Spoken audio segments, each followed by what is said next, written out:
taking bad decisions is never a good policy. Man. Whether you're rushed or not, it's never a good policy. And being rushed is always driving you to make bad decisions. Yeah. So taking time to design, plan, and act accordingly is always the fastest. It seems slower, but it's always the fastest route to your success.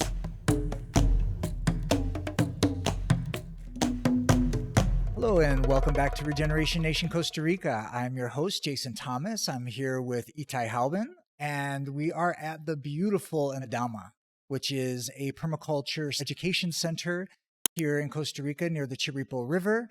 Itai has a business called Symbiosis Eco Design, and he has been responsible for beautifying many parts of this country and making life better for the owners and visitors of those properties. So thanks for joining us today, Itai.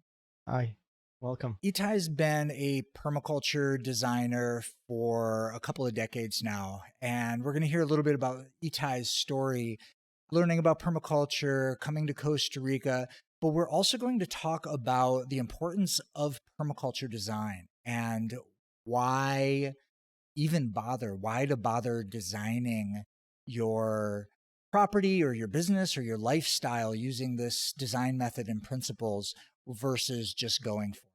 So that's going to be a little bit of the topic today, and we'll get into it first. Itai, I would like to ask you that question. How did you get into permaculture? In 2001, I went to take a vision quest in California. For me, it was a life-changing experience, and this is a different story. But immediately after that, I was invited by one of the other questers to go to the Pioneers Conference in Marin County in California. And I went to the Pioneers Conference and blew my mind. Amazing speakers, amazing people. If you don't know about the Pioneers Conference, it's really worth looking into. And one of the workshops that I took there was by Toby Hemingway, permaculture designer that passed away a couple of years ago. And he really got me inspired. Like, I went into his 4-hour workshop and I left saying, that's what I want to do with my life. That's exactly what I was looking for. That's exactly the direction that I want to take. Soon after, I had to go back to Israel.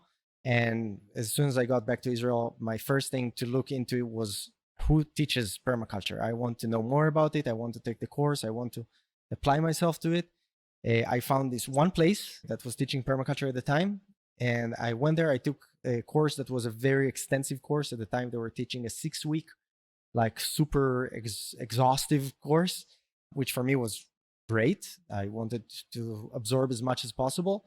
And I moved there. I left everything else. I moved to that farm. I stayed there for 2 years. My teacher, Gur Rotem, was an agronomist that was focused on regeneration of arid land.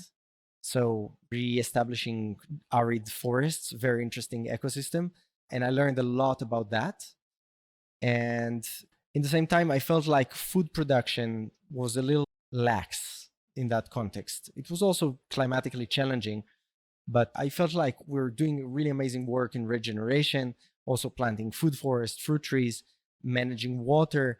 But for me, the bread and butter, the vegetables and the grains and the tubers were not the strong suit of that farm. And that led me to explore a little farther. I don't know if you want me to keep going or...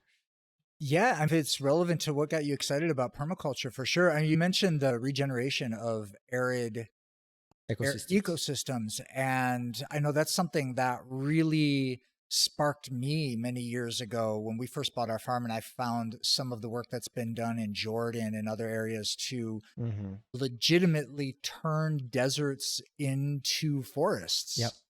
And so this was the foundation of your studies. This is the foundation of my studies, yeah. It's just fantastic. I'll have to share some resources in our show notes for people to learn more about that, because it's really, truly magical. Yeah. It's magical to see the before and after of like a decade of turning a legitimate desert into a forest. But you're saying that the focus there wasn't so much on food growing, it was more on that reforestation aspect. I mean, I don't think there was not enough focus on growing food because it was a little community and we were trying to grow a lot of food, but just Gore's focus in life and knowledge and experience was not there for food growing. He was not a farmer. Uh-huh. He was a forester. I felt like it was a great learning experience. And we did, natural building, and we did earthworks for water conservation.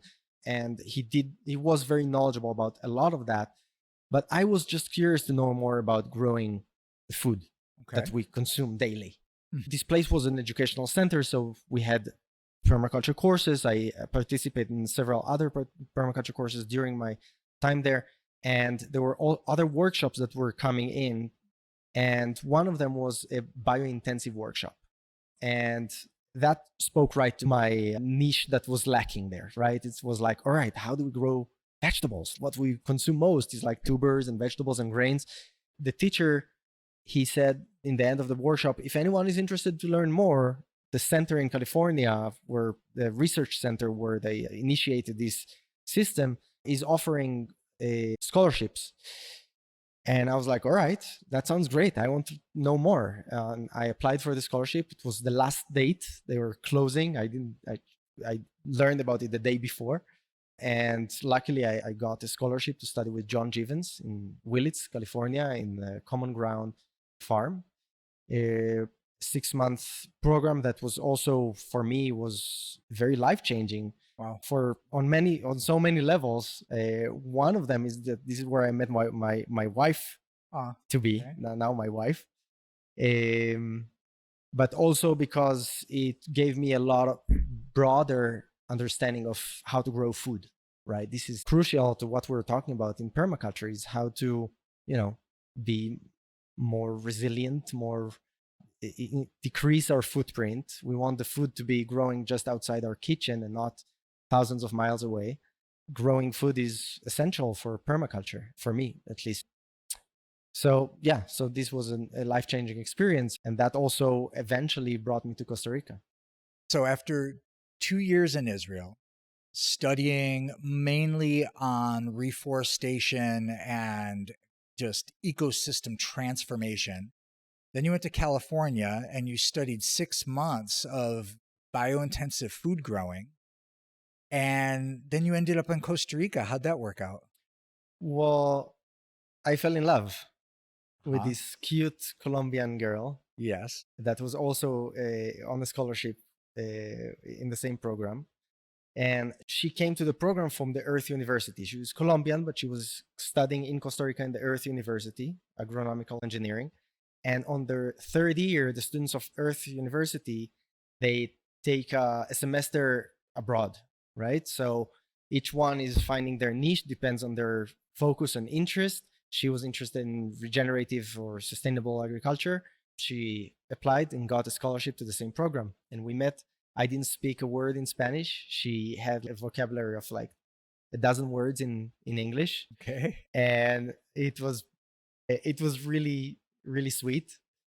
And I told her with my non-existing Spanish or in English and through friends that were helping to translate that I'll meet her in Costa Rica. I'm going to finish my program and I'm going to hitchhike. And she had a flight back to Costa Rica, but I said, yeah, I'm just going to hitchhike my way down and find you in the Earth University. There were no cell phones at that time.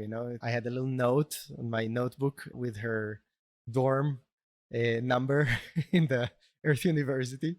And I literally started hitchhiking from Willits, California with my backpack, just like on the road.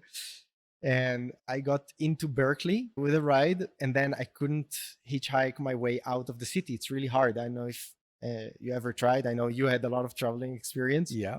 You stand on the main lane with a sign saying Costa Rica and nobody stops. It's just Costa Rica from Berkeley.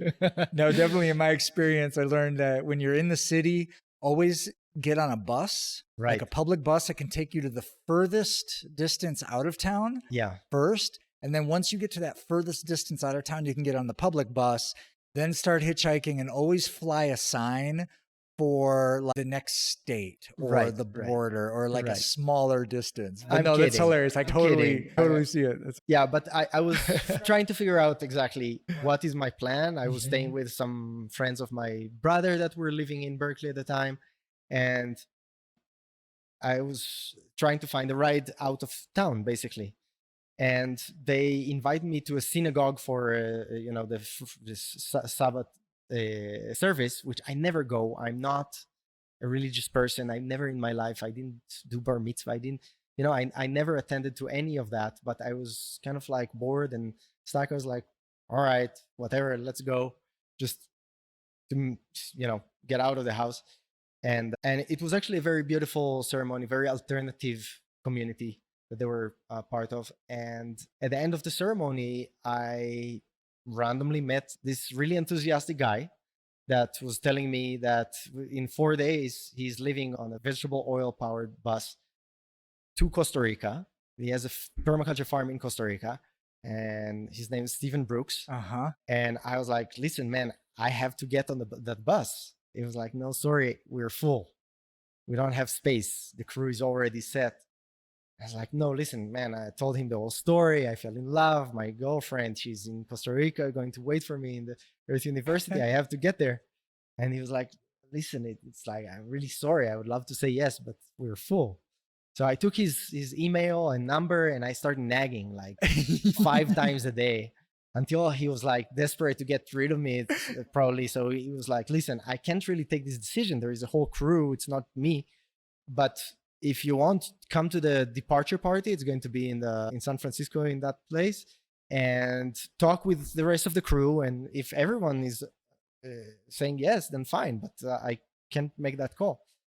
So I was like, all right, I'm going. I packed my stuff and I went to the party, and the bus was on display outside with the doors open so people can see. The party was amazing, live music, circus, and food, and exotic fruit, as you can expect when Stephen Brooks is around.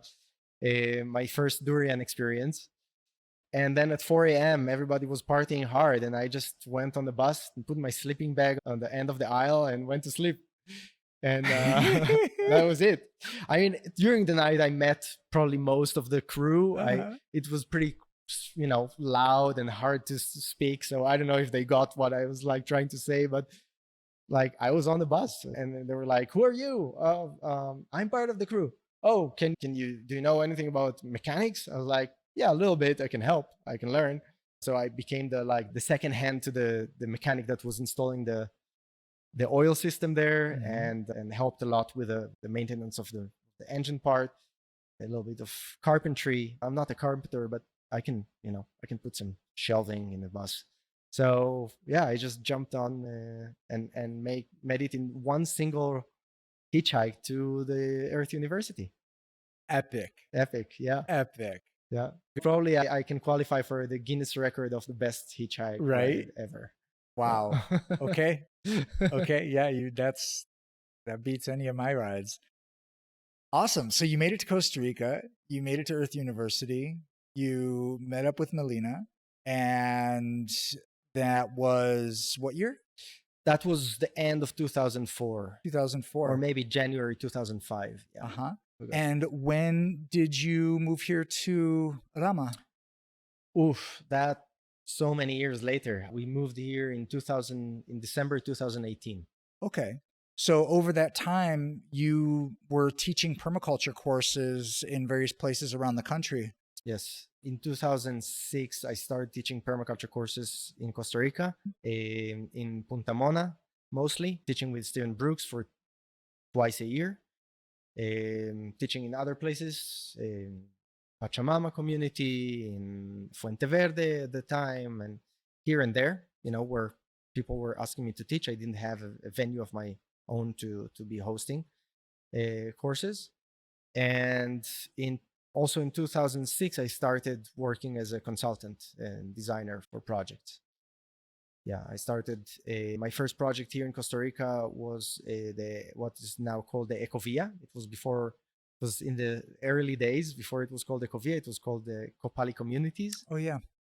And I worked there for 2 years between design and implementation of the permaculture systems, the gardens, the dome, the fruit trees, the water retention ponds, all of that.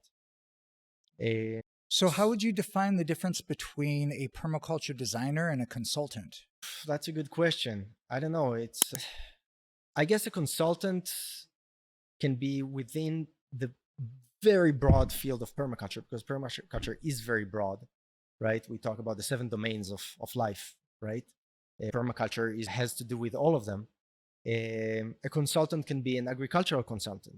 For example, my wife, she's an agronomist, graduated from the earth, extremely knowledgeable about regenerative agriculture. A lot of her work in the company is agricultural consultancy. We have other consultants in our company that are architects, for example, and that they do bioclimatic design, natural building, design for natural building, that kind of stuff. They're designers, but also consultants sometimes for that specific field. We do a little bit similar work to you for our clients of evaluating their business sometimes when they require that. As part of our services. We have Leonardo, that is he has master in business administration and a graduate of the Earth University as well. He does this kind of business plan development for our clients sometimes. So he's a consultant on that specific thing. The permaculture designer is a more macro function within our crew, at least, of understanding enough about all the different components, not maybe the nitty-gritty of every little part, although we work very close together, so I understand pretty much all the nitty-gritty, but having a macro understanding of how things work and reading the land, which is for me very important, and understanding the client needs and creating a design that is harmonizing these needs of the client and needs of the land. So for me, this is one of the key crucial kind of like points in what are we doing in permaculture design is bridging the needs of the land, what the land needs in order to be regenerated, what can it offer without sacrificing the well-being of the land, not erosion, not landslides, not the contamination, right? Enhancing the well-being and welfare of the land while meeting the client criteria. So I think this is where it comes down to. And I don't know, you feel like it answers the question? Yeah. So the permaculture design is more the symbiosis, symbiotic relationship of everything in context with everything else. And then the consultation would be along a specific vein or specific focus of the design. Yeah, I think that's a pretty good definition for me. Okay. You say that you do consulting. What specific vein do you find is your specialty? Is it the food growing? Yeah, I'm very enthusiastic about water management.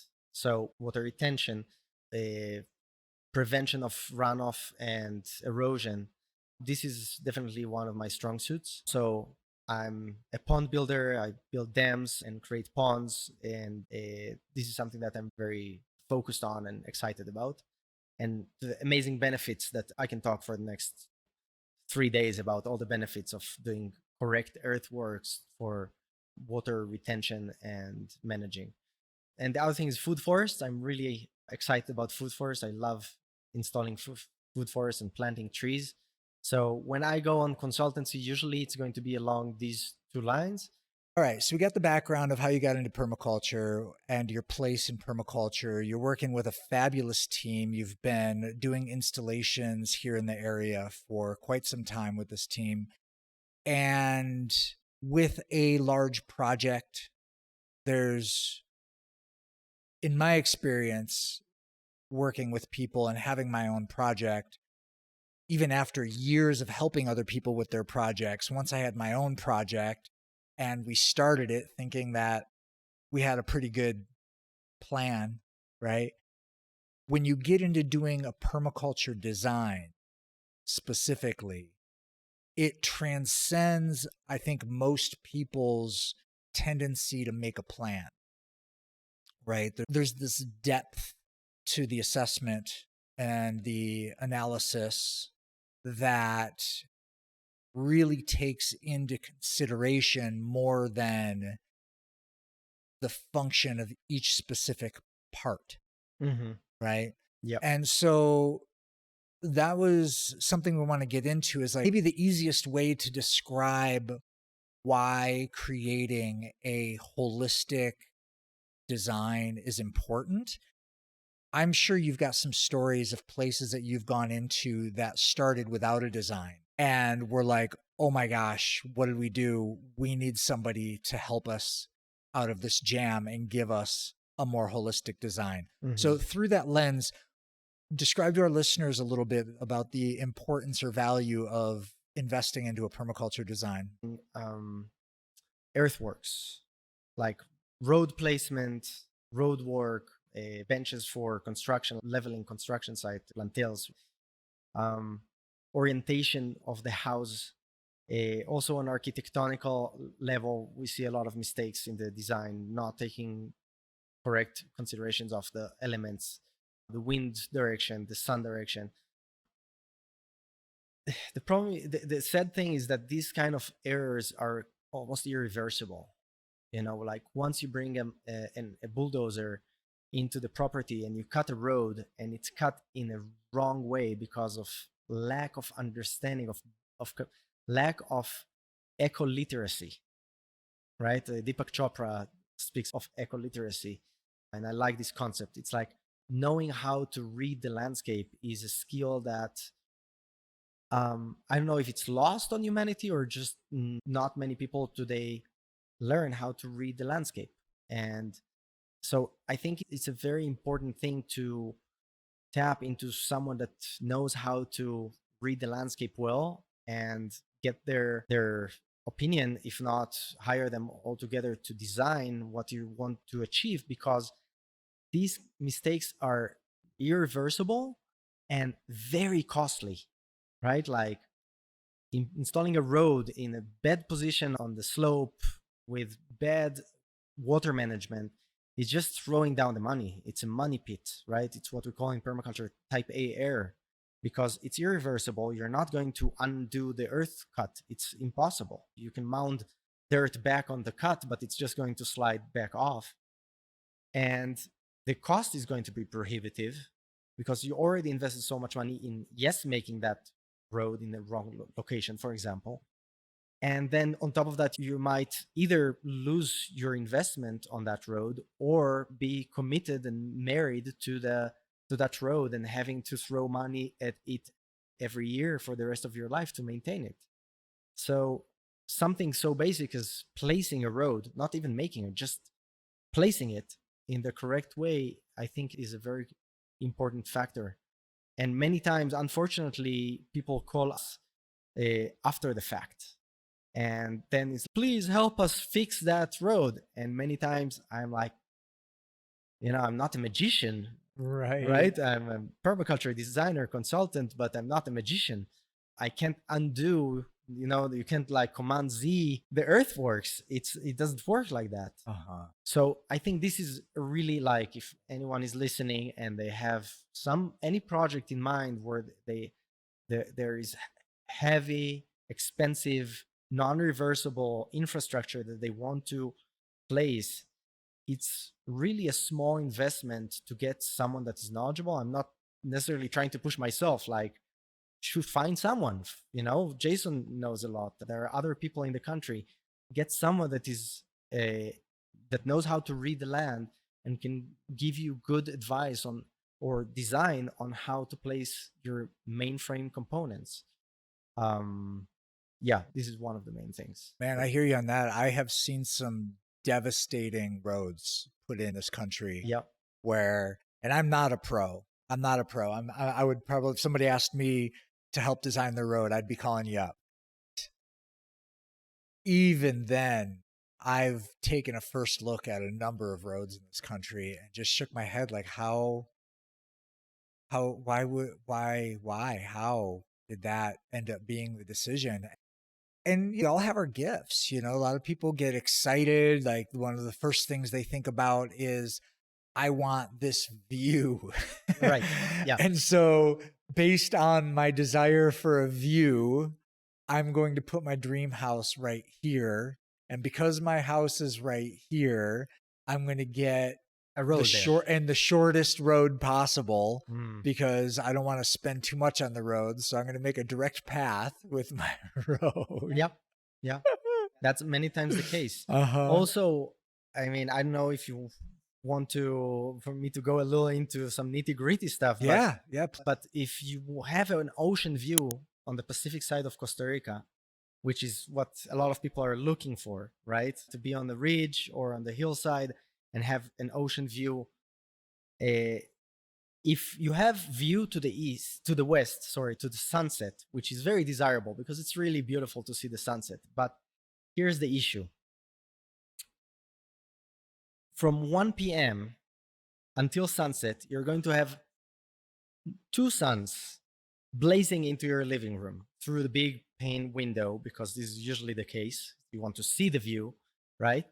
And it's going to turn into a solar oven. Yeah. The solar gain in that situation is ridiculous, and no amount of air conditioning is going to be able to contradict that. Uh, if you have your pool, your swimming pool, in front of your deck facing west, then you're going to have three suns blazing into your living room: the one from the sky, the one that reflects from the ocean, and the one that reflects from your swimming pool. Gosh. And I've seen that many times. And these houses are almost unlivable Uh-huh. because they get so crazy hot. They're a solar oven. I mean, you get 58 Celsius degrees inside and at sunset. So you have to put these, bulky bamboo shutters on the outside of the windows, and then you don't see the view because you have to put the shutters, or you put shade nets and vegetation. I don't know, all kinds of solutions that are now trying to hide that view, because this view is bringing way too much solar gain inside into your house. So just smart design of houses that are bioclimatic can really help. Like, you can enjoy a view, but you also have to be really smart about how to do it and how not to fry yourself in the process. Wow. Yeah. Yeah, that right there, just that tip could really help some people out. Give us another nitty gritty. What's a common assumption that people make on how they want to design their property, that you come in and you're like, well, if we take all things into consideration, I would suggest not doing that. Let's do it this way. Well, there are many things, but I think one of the main things that we see is people coming from other climate zones, and they're not accustomed to live in the tropics. And one of the things that are overlooked broadly is water management, runoff management, to be more specific. I think it's really important to realize that when it rains here, it really rains. Right. It really, really rains. Like here, just last week, I measured 308 millimeters in 24 hours. Wow. That's a lot of water. That's a foot of water in 24 hours. Wow.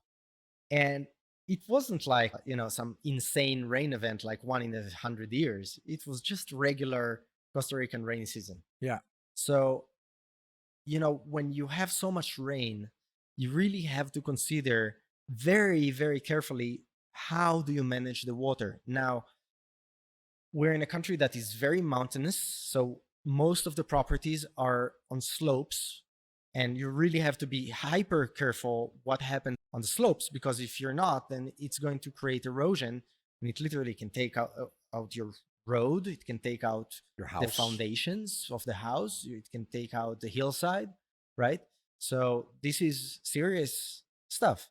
And if you're in the lowlands, you have other issue of flooding, right? Like, you really don't want to be building close to a river. You come here in the dry season and it's beautiful, and you're like, oh my God, I want to be next to that river. Well, you should spend a whole year before you take that decision, because Absolutely. that river can be really scary when it rains hard in the rainy season, and really dangerous when it's one in a 20-year, 1 in a 50-year max rain event, right? So these are things that people many times lack the sufficient experience, knowledge, and acquaintance with the climate, with the land, to be able to foresee that. Mhm. So I think this is, to your question, like one thing that we pay a lot of attention when we do our site analysis is like hazards, risks, limiting factors, and how do we design to take into consideration and mitigate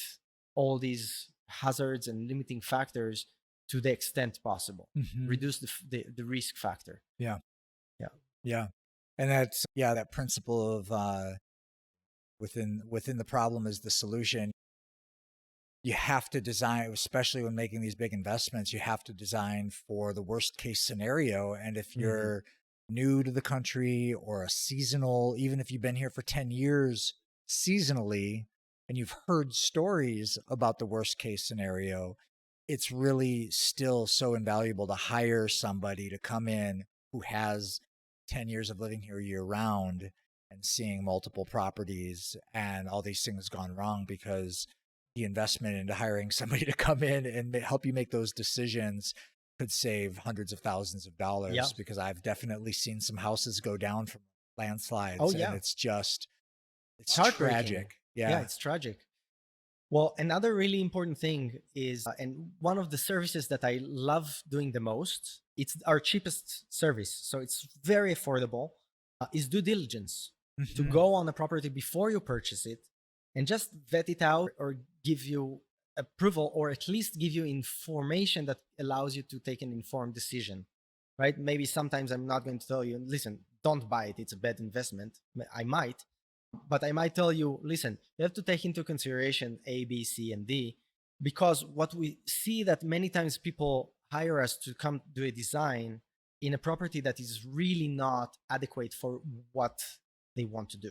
And trying to balance the needs of the property and the needs of the client is an impossible task, right? Like you said, many people are falling in love with a certain view, and they buy the property not because the property is any good, but because the view is good. And view is all great, but if you have no feasible location for house construction on that property, then this view doesn't worth anything. If anywhere you're going to build a house is a hazard location, then it's not worth it. Or illegal. Or illegal, definitely. That's something a lot of people aren't aware of, how far you need to be away from a waterway, or how not cut downable that tree is that you think you could just cut down to. Absolutely. You've got places that get entirely closed down and all their permits pulled, and then forever because they cut down the wrong tree and somebody found out, and then all of a sudden Menai just put a lockdown on everything. And it was like, oh, that was I've seen that happen many times. Poor assumption to make. Sites that are not going to get permits from a variety of reasons. Many people are hoping to build without permits. Costa Rica is not the Wild West. It used to be, but it's not anymore. And municipalities have drones, and they're on top of it. So it's not as Wild West as it used to be. Anyway, I think due diligence is a very good investment. Many times, just knowing what you're going to face, many times people are attracted to a property because it has good assets, but it's really cheap. But they don't understand sometimes that this cheap cost per hectare comes at a very high cost later when you're trying to develop it. There might be a balance there, like, okay, it's really cheap now, but to bring a road in, electricity, water system, construction is going to cost you this much more, and it's really not worth the price sometimes. Right. I'm not saying it's always the case, but it's just something to really take into consideration. Yeah. Like I know a number of people who have properties that built a bridge. The bridge got washed out. And it's like, okay, well, you want to sell it now and get out of that, but you got to put it in there to the next person. Like your bridge is going to cost $30,000 to have a bridge that's actually going to last or whatever. And the other thing that I've seen in due diligence is just lingering, unsettled paperwork stuff. Absolutely. Old owner liens, or dead person can't sign something, or you got to do the due diligence, because there's a lot of people that happily sell you a property and then you close on it and you go to do something, and then some lawyer comes in to look deeper into giving you your permit, and they're like, hey, wait a minute, this never got taken care of. And you're like, well, Yeah. that wasn't my fault. And they're like, well, it's your problem now. Yeah. Yeah. Or it could go as deep as losing your property. I know people that have bought property, for example, that is not registered with the promise of the family. Yeah, it's just a matter of going through the motions, of running the the paperwork through, and you're pay the money. It's cheap, so it's attractive because it's not registered. And then some other family member comes and claims ownership on it, and Uh, they have the right to it. And you might be losing all your investment in that property. And it did happen not once, it's a thing. Topography is another one. I've seen friends build their house maybe a little closer to the fence line than they should have. Mm-hmm. But then they actually do the topography and they find out the fence line actually goes through Their the living room. living room. Uh-huh. Yeah. And now Yeah. they've got to buy extra property from Mhm. yeah, that's another thing though. The old topography lines and the new topography lines are not the same thing.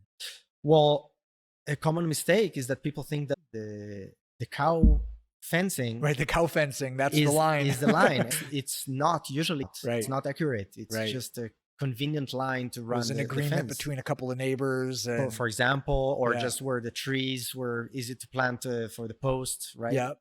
Yep. Yeah, that's another big one. So yeah, hiring somebody to come in and do a 100% good job of due diligence Yeah. before even purchasing the properties. And this is the best investment. Uh-huh. The best investment that anyone can make is to do a good due diligence, because you are paying a couple $100 and you might be saving yourself, depends, a couple of $100,000, Yeah. couple of millions, depends on what you're looking to Yeah. buy, right? Yeah. Yeah. So we've got due diligence, we've got somebody who really knows the elemental sectors Mhm. of sun, water, wind, etc., and how that plays through not only the course of the year but the worst case scenarios. What are some of the other really big reasons to hire a permaculture designer that someone might overlook? Soil is a huge one. Again, most people, and I don't blame anyone, I don't expect people to be soil scientists, but this is a good reason to hire someone. Costa Rica has because of the geological context of volcanically formed landmass that is pretty new geologically speaking, and a lot of the material has either spewed out of a volcano at the last 30 million years or otherwise eroded from a volcano in the last 30 million years. There are a lot of soils that are unstable, specifically silt. If you want to get to the nitty gritty, silt soils, there are whole regions of the country that are mountains of silt soil. What is that? Silt. Silt. Huh. Yeah. It's very loose. Is that sandy? No. No, what's silt? In the triangle of soils, there is clay, Uh-huh. sand, and silt. These are the three grain size constituents of soil. So sand, we can imagine sand. It's like on the beach. This is sand. Clay, it's like when you do pottery, it's clay. It's very sticky, right? It holds water.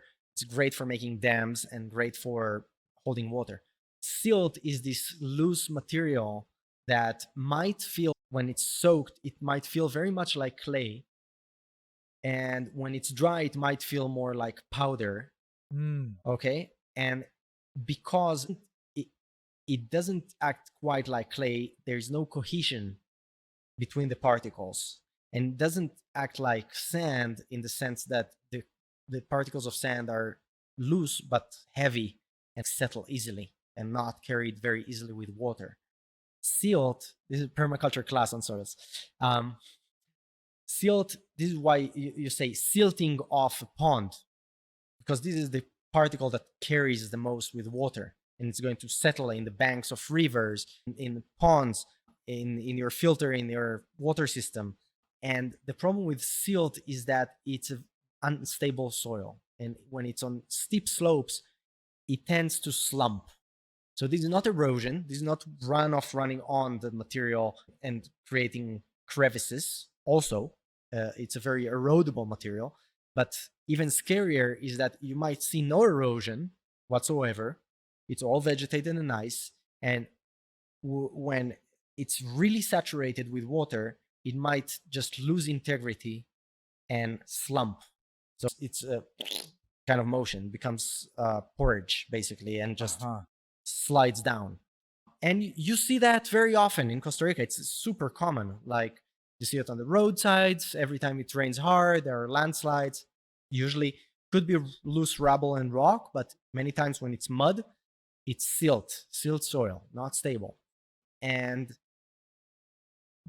the building on lands that are very steep, which is very common because we're in a very mountainous country, that are very silty, you already have a slope and it's kind of unstable by itself, and you're adding more weight on it by building, you're creating a hazard, because this is just wanting to do that, right? And when it's get saturated, it just wants to do that. Also making a cut to build a house, like a very vertical cut behind the house, this is just a hazard for this to collapse on you. We've seen that happen. So understanding soils is another thing that most people don't have in their vocabulary, and that's fine, but this is a good reason to hire someone that does. They can, observe, take a soil sample. This is something that we do when we do a site analysis, and tell you, okay, this slope is hazardous, or it's stable, it's safe. And there are certain regions that I can tell you even before going there that don't buy there. It's just this whole region has been declared a life-threatening zone by the government of Costa Rica, which don't tend to spend much efforts and time on declaring stuff like that. But if that area has been declared as a geological fault or a instability, you really shouldn't be building on unstable soil, because it's just a disaster waiting to happen. And unfortunately, every year we hear of some terrible collapse of some development. This year it was in Punta Leona. I don't know if you were aware. Punta Leona is north of Jaco. It's one of the oldest beach development, fancy villas on the shoreline, on a cliff, and the whole seafront collapsed, like 7 villas or something. Wow. And just because of that, exactly that kind of situation, building on unstable soil. Awesome. Well, this has given me and a lot of other people some new things to think about. Before we end our conversation, I wanted to touch on, we talked a lot about the land, like building on the land, things that you design regarding the earthworks and so forth. Let's talk a little bit about how you work people care and future care into your permaculture designs. Well, I think people care is inherent to what we were talking about, like balancing the needs and want of the client is the first step. The second is making good recommendations. Protecting my client's investment is important for me, so they don't dig themselves into a hole. Making sure that they're not doing something that is hazardous for them is very important for me. Making sure that their decisions are building durable, long-term resiliency, right? I encourage my clients to make things that last, that take good decisions that are going to maybe slowly, but eventually bring them to a place of prosperity, of stability, of resilience. So I think this is very important for me. And also I think our crew is very warm, like warm, loving people, and we really care. And I think it really shows in our relationship with our clients that are long-term. We like to engage with clients that we end up being friends and inviting over for a potluck, and being invited to their house, and once it's built, for example. And this is important for us. So I think this is also an important part of people care. Another aspect, it might be funny, but self-care, like this is important for us in our crew, is to make sure that we are fine.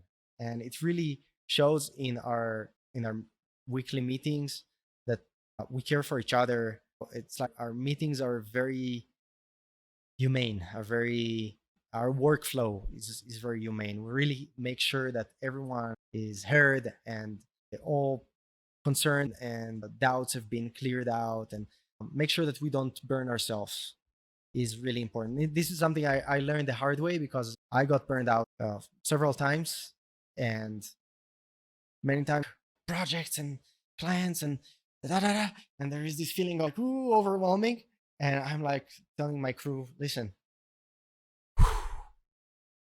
just breathe.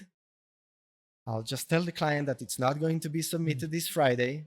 They're going to understand, and we're just going to relax and take another week and finish it, but taking care of ourselves as well. We can't just like burn ourselves.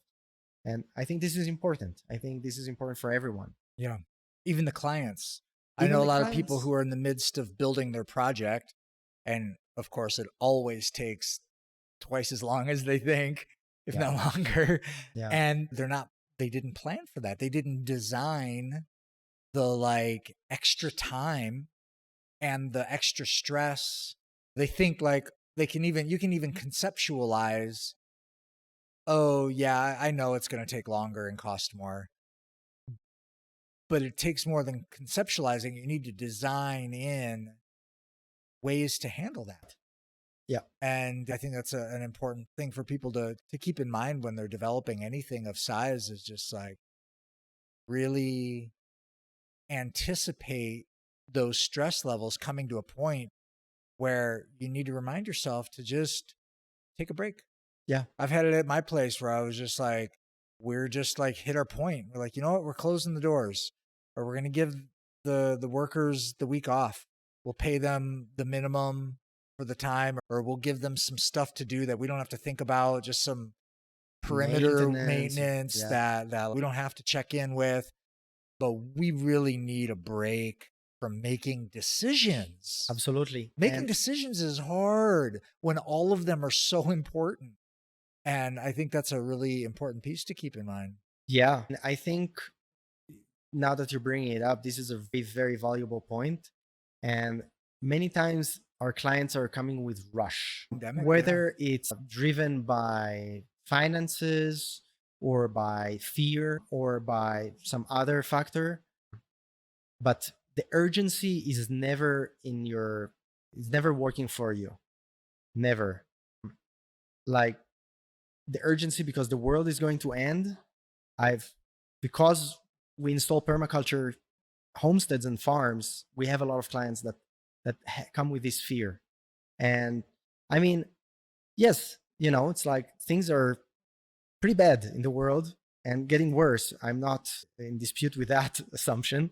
Is the financial system going to collapse tomorrow? I don't know. I hope not. In a way, maybe I hope yes, in some ways, right? But I hope not. But this urgency of like, I need to be self-sustained tomorrow kind of thing is never working for anyone. Never. No. And it just drives you to make horrible decisions that are actually going to take you much longer to finish the project instead of shorter, and cost you a lot more. And I've been dealing with clients that were sure the world is going to end in 2009, or 2008, even before the financial meltdown. And then 2012 came. Oh, sure. We had a lot of business that year because everyone was sure the Mayan prophecy is going to, right? And obviously COVID and whatnot. It's like, I always tell the clients, yes, things might get bad, but the world is not going to end. Like, it's not going to be a sharp cut. And if it does, then all that we're doing is not going to help. That's the honest truth about it. Like, it's not going to help if it's going to end tomorrow. But taking bad decisions is never a good policy. Man. Whether you're rushed or not, it's never a good policy. And being rushed is always driving you to make bad decisions. Yeah. So taking time to design, plan, and act accordingly is always the fastest. It seems slower, but it's always the fastest route to your success, to your end result. rushing and doing things without a plan is always the best way to spend more money and more time, because you're going to make mistakes, and mistakes take a lot more money and a lot more time to fix than doing it right in the first time. Yeah. I can't emphasize that point enough. I've seen it so many times, and it pains to come to a project that, oh, it's like in this existential rush to get things accomplished, and everything is backwards, and it's basically a shit show. Yeah. And you try to step into that and make sense out of that shit show. It's a very hard place to be. And I have said no to clients to step into a situation like that. Listen, I'm not interested. Yeah. And that's your own self-care too, because I mean, it's one thing when the physical problems, the logistical problems are heavy, but when the emotional problems with the client are so heavy that a person's not willing to slow down enough to see that their emotional problems and projections are actually the cause of the other problems. And if they're not willing to step back, breathe, stop, completely take the time to redesign, reassess, take a year off if you have to, but really close the gates and redesign. If they're not willing to do that, then it's like there's no starting point. There's only jumping into the raging river. Yes. And it's not going to do anybody any good. No. When you came to the Regenerative Business Incubator for Landowners event that we hosted last year, and you were presenting on project management, that was one of the things that stuck with me the most from that event was your illustration. I actually teach that now to my clients. It's one of the things I make sure to remind people. You made that triangle and you're like, there's time, cost, and quality. And if you try to lean into one too far, you're going to take away from one of the others. Try to do it too fast, either the quality and or the cost is going to go up and down in relation, and you cannot do something that's fast, cheap, and high quality. You can't. It doesn't work that way. Right. And that is so simple and elementary as that is. In a simple triangle diagram, you presented it in a way that had made a very significant impact on me. And like I said, I teach it, I made a graphic for it that I present to my clients. Because when creating their business model, same thing. That's why I stepped back from just consulting people and helping them implement their business design. That's why I do a 6-week design process with them before we implement anything, because I don't want to work with anybody who's like, okay, I have some money. I just need to make money fast. So help me get this business going so I can make some money fast. I'm like, actually, not my client. Yeah. No, actually, I only take my time to make sure we've talked about everything before I help you implement anything. Because I've learned that when I've been in a hurry to just get a launch out there, it doesn't work. And I just wasted time and money. And even if I do pull it off, it's of poor quality and I'm stressed the whole time, not willing to do it. Yeah. And that comes up again and again for me. So thank you for that. Awesome. Well, Itai, we are coming to the end of our hour, and I haven't even looked at a clock, but I'm sure we're getting there. Before we go, though, I want to make sure we have a chance to let our listeners know about your classes, because not only do you provide permaculture designs for people, and I highly recommend you to anybody who's looking for a designer or a consultant, but you have been doing at least twice a year courses up here. And I've talked to a number of our mutual friends in the mountain who've come to do your courses, and everybody raves about it. Not only is your location a gorgeous place and to see high quality examples of permaculture techniques being done, but you as a teacher and Melina also, your guys' temperament and how you work with the students comes back in the feedback from people that have talked to me about taking your course. Do you have dates set for your next course already? Yeah, next course is January 16th to the 28th. So that's a 2-week course? It's a 2-week course, yeah. Do you ever do courses that are longer than 2 weeks? No, we used to. Many years ago, we had this like more extensive programs, but the internationally recognized 72-hour course is what we teach. I feel over the years that it's hard enough for people to take 2 weeks off of whatever they're doing and come. I really deeply appreciate people for our students that take the time to come and learn. And I feel like asking people to take even more time is really hard. Actually, I would love to make shorter courses, and we do sometimes do workshops, but they're more specific on, for example, biofertilizers and compost, or animal husbandry, or biointensive, something like that. Not permaculture design course. The permaculture design course, I think, for me, it was life changing because it's not about agriculture. That's the beauty of it. It's about life, about designing our life, each one of us, and our potentially also our property, potentially also our garden. But it's giving you this brilliant mental toolbox on how to work through problems and solve them in a way that is regenerative, sustainable, healthy, creating prosperity.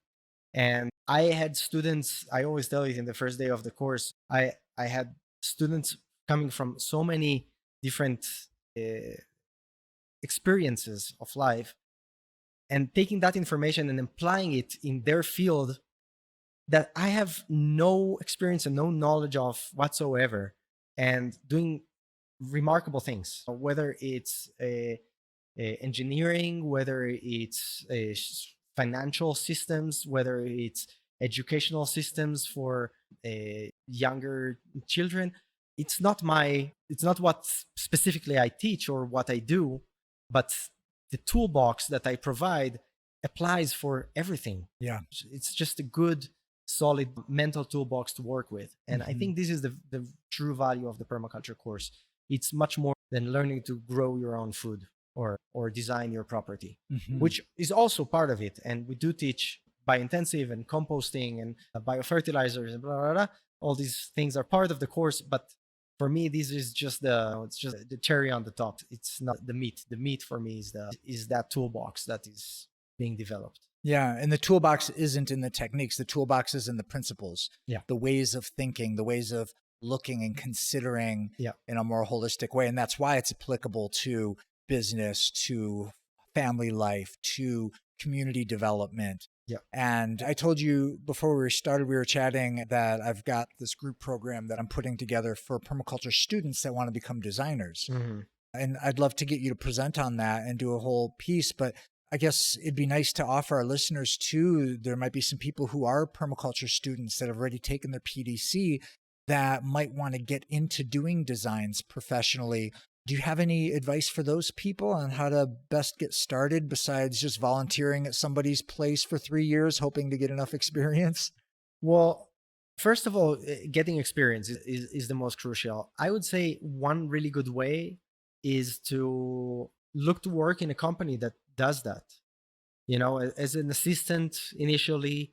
And then as you get more experience, hopefully climb or just find your own path individually once you get enough experience. Our company, for example, I would love to have more experienced permaculture designs that I could hire. It's very hard to find, to be honest. Most of the people who work in our company are coming from